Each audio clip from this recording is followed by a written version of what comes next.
Welcome to your guide on maintaining an oil-fired water boiler. Safety first. Ensure the power and fuel supply are off and the boiler has completely cooled. Gather your tools, a wire brush, vacuum cleaner, cloth, solvent, wrench, screwdriver, and new oil and air filters. Step 1. Remove the front panel and top plate to access the heat exchanger and burner. Use your wire brush and vacuum cleaner to remove any soot, dust, and carbon deposits. Step 2. Remove the burner and clean the nozzle, electrodes, and oil line with your cloth and solvent. Check the gaps and distances of the electrodes and nozzle, adjusting as necessary. Step 3. Reinstall the burner and oil line, then close the top plate and front panel.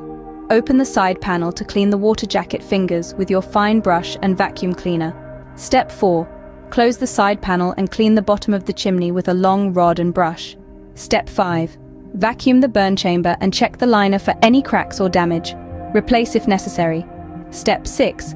Replace your oil and air filters and fill the tank with clean oil.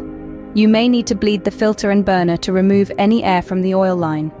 Finally, turn on the power and fuel supply, checking the flame and pressure. Adjust the air shutter and pump pressure for a stable and efficient combustion. Don't forget to test the safety devices. And there you have it, a well-maintained oil-fired water boiler. Until next time.